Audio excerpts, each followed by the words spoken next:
What's up guys, this is Jeff and today I want to show you how to assemble this bike. If you haven't already watched the bike review, you can find it through the card at the top of this video or the link provided in the description section below. I hope this video will help you during the assembly process. Before you start assembling the bike, it's important to note that the bike comes with a 1-year warranty as mentioned in the manual. To use the warranty, you will need to submit the warranty form along the purchase receipt, the bike serial number located under the body, and the bike model. You can find it on the frame. If the bike doesn't come with the manual, you can visit the manufacturer's website to access the required information and fill out the necessary details. To assemble this bike, you will require the following tools: a Phillips screwdriver, preferably in size 2 or medium, wrenches in size 10, 13, and 15 mm, Allen wrench in sizes 4, 5, and 6 mm. If you don't have the specific 10 and 13 mm wrenches, you may utilize an adjustable wrench instead.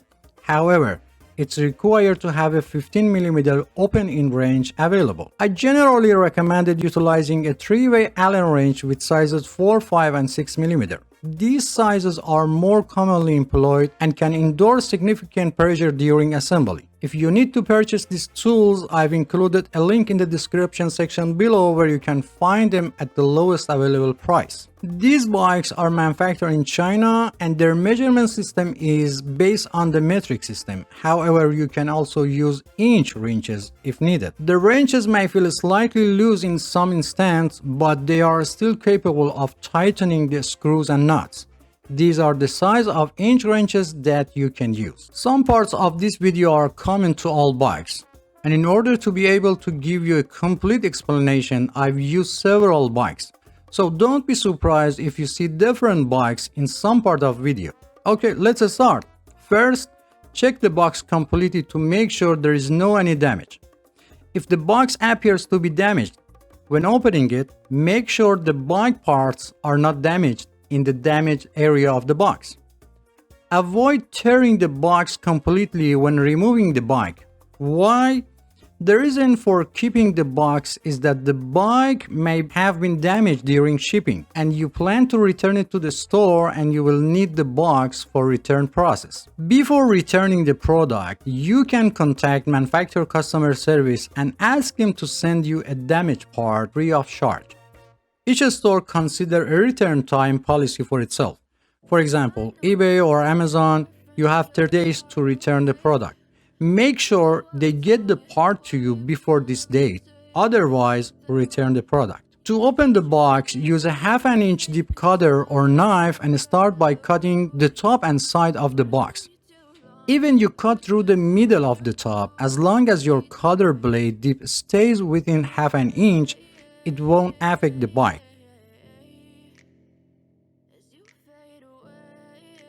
After opening the box, visually inspect the internal components including the wheels, front fork, rear derailleur, and handlebar to make sure they are free of any damage.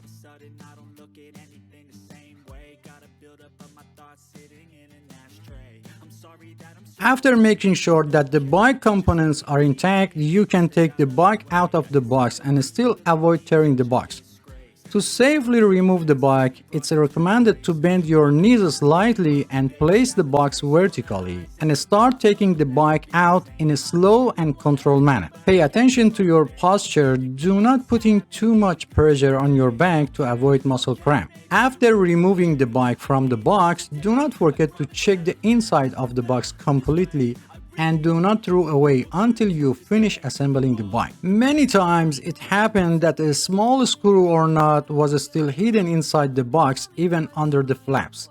For ease of assembly, remove all paper and plastic cover from the bike. However, be careful not to damage the paint on the body when removing them, as this may lead to rust over time. Also be sure to remove any remaining tape from the body, as it will change the bike paint over time. Sometimes, especially for bikes 24 inch and up, removing a bike tire can be challenging. Be careful not to apply too much pressure when trying to remove the tire because it can lead to bend or broken spoke. To successfully remove the wheel, gently push the bike forward and backward while rotating the tire in the same direction to release. In the comments of my previous video, some have asked why I don't use a bike assembly tripod. Well, let me clarify that I assemble bike for regular folks, not experts, and I don't know what percentage of people have a bike tripod. Second question, why do I choose the assembly bike on the floor instead of the table? While a smaller bike like 12 or 16 inch may be manageable on the table, but when it comes to the larger bike like a 24 inch and up, it's a whole different story. Attempting to assemble such a bike on the table would be like trying to fit an elephant into the matchbox. Someone else suggested that I should install the bike seat and handlebar first and then turn the bike upside down to install the front wheel. Dear friends, you have the freedom to choose any assembly method you prefer. There is no limitation. However, with your approach, you would need to readjust the seat and handlebar setting once the bike is returning to its upright position. I would appreciate your comments on this matter as it would be helpful to determine which method is easier overall.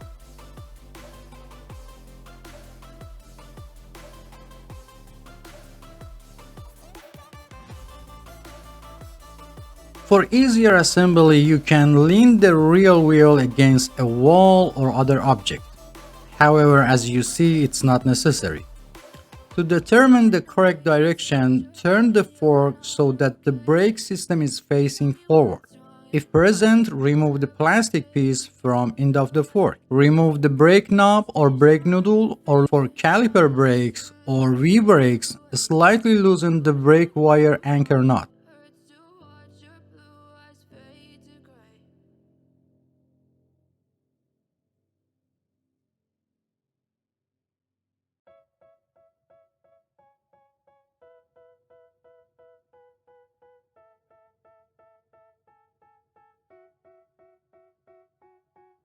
They tell me that I'm never gonna make it. They want me to do something that could make sense. They hate when I keep dreaming I'll be famous. Come and keep chasing. I got all this potential that's deep inside of me. Remove the head nut and wheel retainer from both sides of the axle.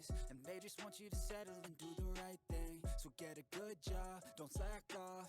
Wake up every Check the tire and if available, find a direction of rotation of the tire.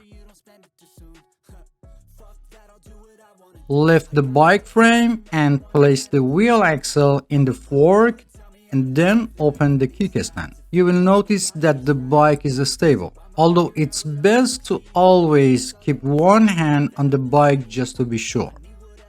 If the fork was bent and you couldn't put the tire in the fork, I made a video and I've put the link in the description section below how to fix it. There is a hole at the end of the fork. Insert the wheel retainer into the hole and tighten the head nut by hand. In only a few limit model, only washers are used for the wheel retainers. Repeat the same process on the other side. this life could be special if I get rid of the devils. They think that I am a rebel. I think they want me to settle. There's nobody on my level. They think Now align the wheel in the center of the fork and slightly tighten the head nut on the one side. Tighten the nut slightly on the other side and finally tighten the head nut on each side completely. And don't forget to check the alignment of the wheel during the process. plans are contagious. I attack that shit, I'm tenacious. And if you ain't, get the fuck out of my way then. Got one life, I won't regret it. I will fight until I get it. I'll look back one day from heaven and say, damn, I learned some lessons. And say, damn, I have no questions. I had fun. Remove the plastic cover from the end of the steamboat. If it's difficult to remove, unscrew the steambolt and remove the plastic. Place your finger on the steambolt and insert it into the head tube. If it doesn't fit, loosen the steambolt a little and try it again. In rare cases, the hole may not align properly and prevent the rod from going in place. If this happens, use an iron file to slightly open the head tube. the height of the handle is adjusted. You can increase the height by half the length of the steam rod. Look for a specific mark or color on the bar to indicate the maximum height. For safety, the mark on the rod must be inside the tube.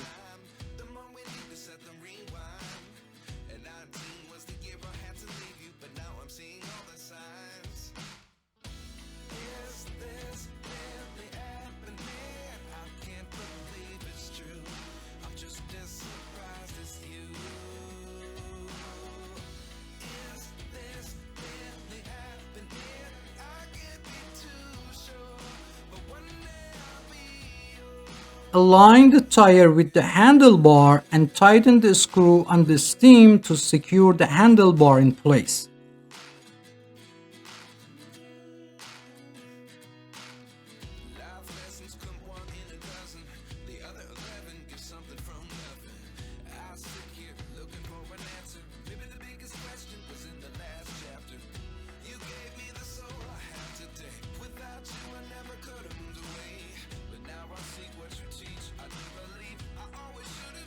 If the brake levers are loose, install them in line with the handlebar or at the 20-degree angle downward from the handlebars.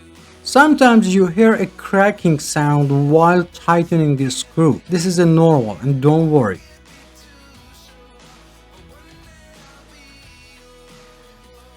On 99% of bikes, the brake lever adjustment screw is often found next to the brake handle. You might wonder about purpose. Sometimes people with a smaller hand, especially children, find it difficult to reach and hold the brake handle properly. In such case, you can adjust the screw to reduce the distance between the brake handle and the handlebar grip. If necessary, start by loosening the anchor nut that holds the brake's wire. Then, tighten the screw on the brake handle.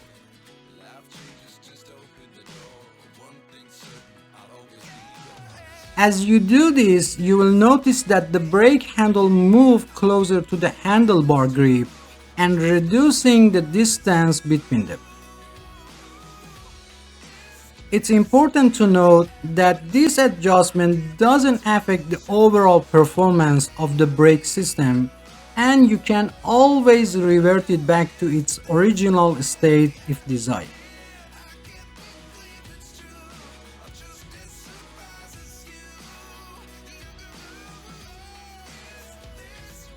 Close the adjusting barrel on brake handle completely and make sure that the groove of the adjusting barrel is not aligned with the groove of the brake handle.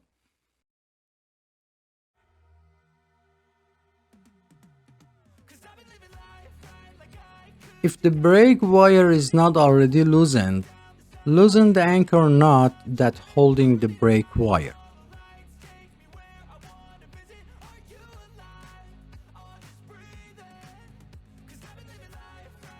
Check that the brake pads are only in contact with the rim when braking.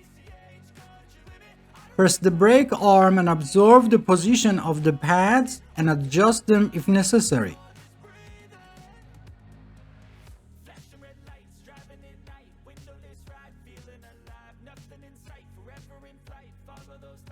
To tighten the brake pads, use your thumbs to hold the pads in place as you're tightening them. This prevents the pad from rotating during tightening.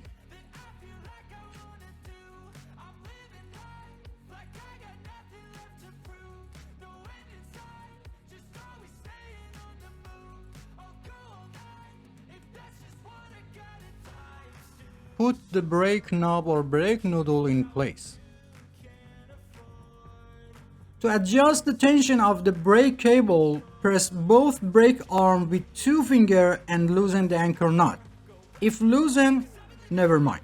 Make sure the top and bottom brake cover are in place. Pull the brake cable and then tighten the brake anchor nut.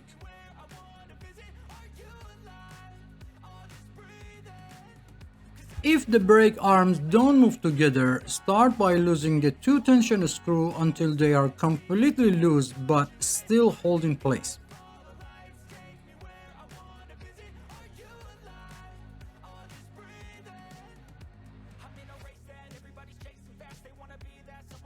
Push back the arm that wasn't moving and tighten the tension screw until a little before the end.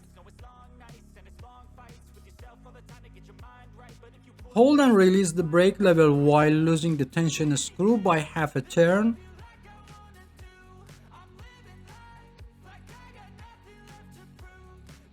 Repeat this process of holding and releasing the brake and loosen the tension screw until both arms move together. Finally, when both arms move together, slightly tighten the tension screw on both sides to make sure it stays in place and won't come off.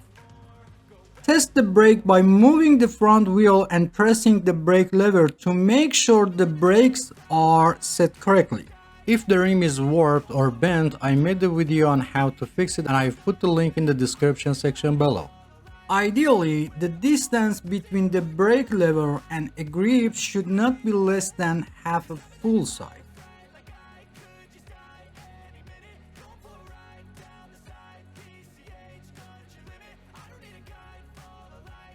If necessary, do the same process for the rear brake.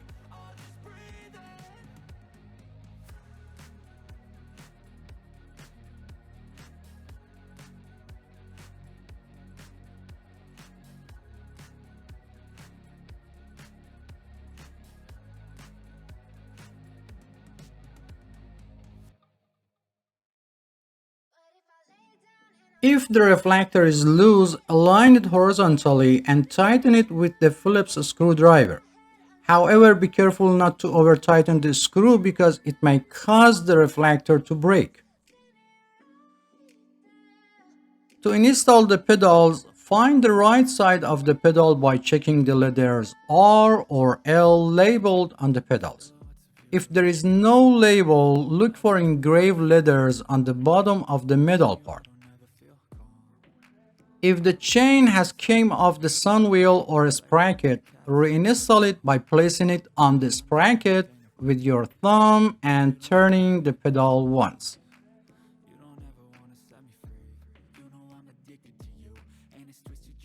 Install the pedal by hand only, without touching the threads and without using tools.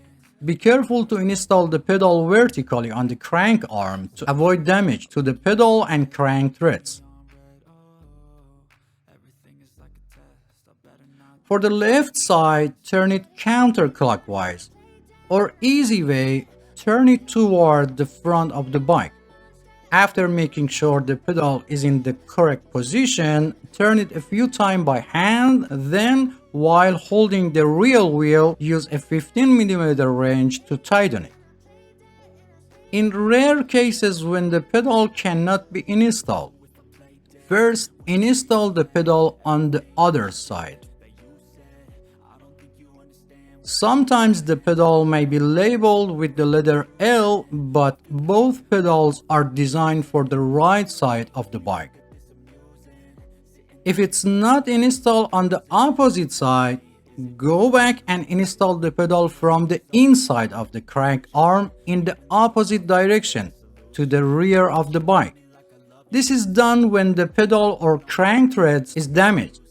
And reversing the installation direction will help rebuild the thread paths for proper installation. Also, if the pedal installed in this position, then you know you have selected the right pedal.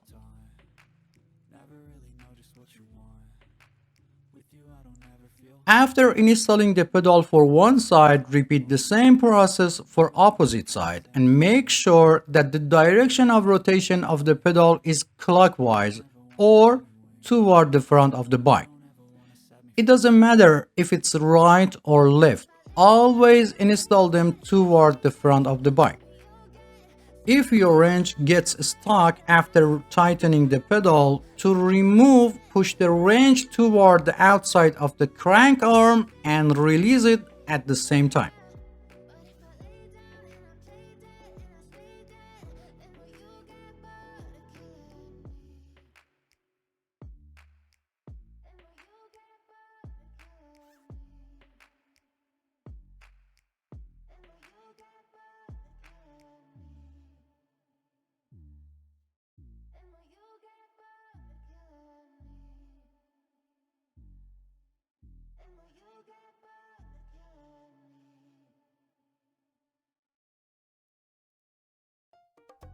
open the two screws located at the end of the bike body above the gearbox and install the gearbox guard by placing it in the right position.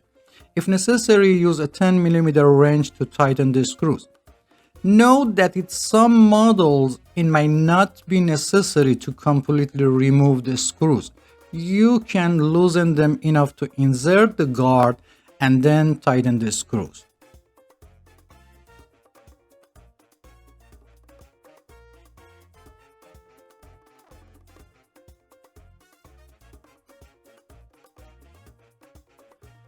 If the seat reflector is loose, use a Phillips screwdriver to tighten the reflector screw until it cannot move. Make sure the reflector is level and positioned correctly, and be sure not to over tighten the screw as it might break the reflector. I recommended installing the reflector close to the seat lock after adjusting the seat height.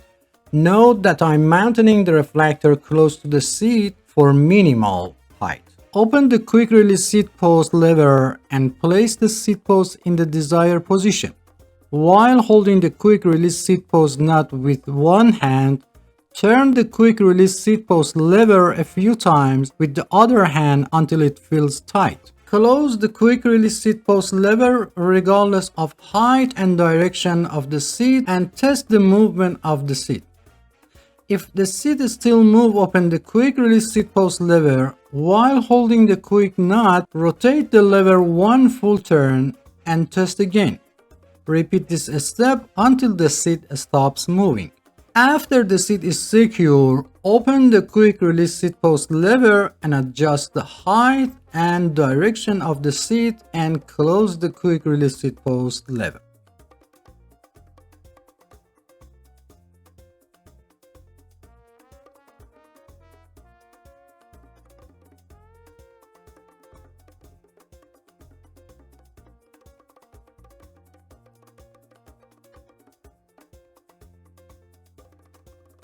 If the seat continues to move after locking, you might need to tighten the seat clamp nuts. Also, if the seat angle needs to be adjusted, loosen the seat clamp nuts a little, change the seat angle, and tighten the nuts again. The height of the seat can be adjusted according to the two age group of people under 18 years old and people over 18 years old.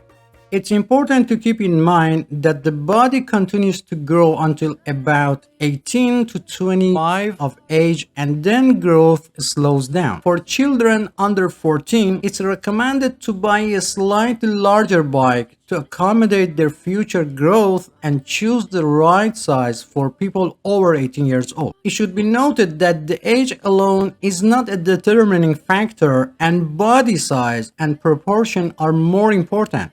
Some people may be 10 years old but have the same body size as a 13 years old. For bikes with training wheels, it's enough for children's toes to touch the pedals and they can turn them. For bikes without training wheels, the seat height is considered appropriate if toes can touch the floor while sitting on the seat, or one foot should be firmly on the ground while the heel of the other foot is flat on the pedal, or one foot should be on the ground while the toes on the other foot are placed on the pedal and the foot is slightly bent. If for any reason the seat post falls into the seat tube, turn the bike upside down and gently tap the bike body to remove the seat post.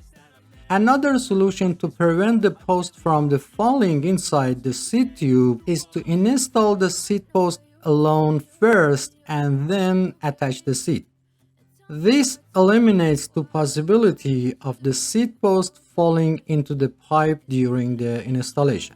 At the end, it's necessary to check the work done and make sure that all bolts and nuts are properly tightened. When inflating tires, some people inflate the tire to the amount of air indicated on the tire. However, it's important to note that the value displayed on the tire represents the maximum air pressure that the tire can withstand. For most bikes, the recommended air pressure is between 25 to 35 psi. In another way, after inflating to 20 psi, sit on the bike to check the tire pressure.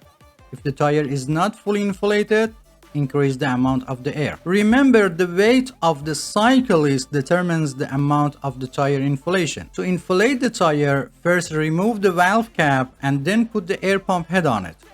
Sometimes this is difficult because by pressing the tube valve, the valve goes inside. If the tire is slightly inflated, first deflate it completely. Press your thumb on the back of the valve and place the air pump head on it. Inflate the tire halfway and make sure the tire is still on the rim. If part of tire pops out, release some air pressure, put the pops out area back inside the rim and reinflate it again.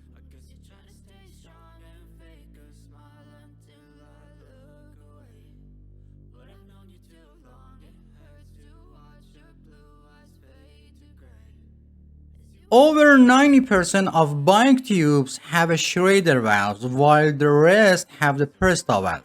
For Presta valve, you either need an air pump that supports this type of valve, or you need a converter to conversion Presta valve to Schrader valves.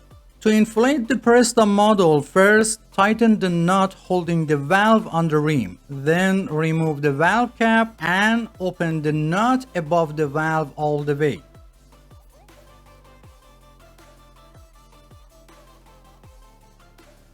Install the converter on it and inflate it like Schrader valve.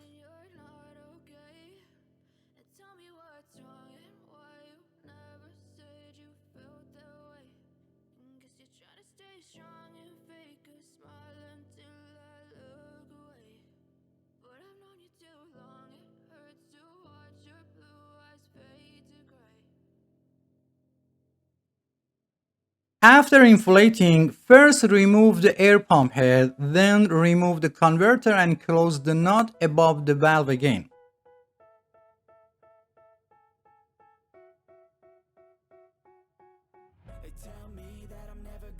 And finally, put the cap on the valve. If the nut holding the valve on the rim is loose, tighten it again. And finally, it's very important to teach children how to use brakes before riding a bike. Many accidents of children with trees or walls happen because they are not familiar with the braking system. So spend at least 10 minutes and teach them, and don't forget the helmet. If you have any question, please provide specific details or timestamp from the video so I can better understand your question and provide faster help. If you enjoy the content, please subscribe to the channel for support me and turn on all notifications to be the first to know about new videos. Feel free to visit other parts of the channel. Thanks for watching and don't forget to hit the like button. Until next video.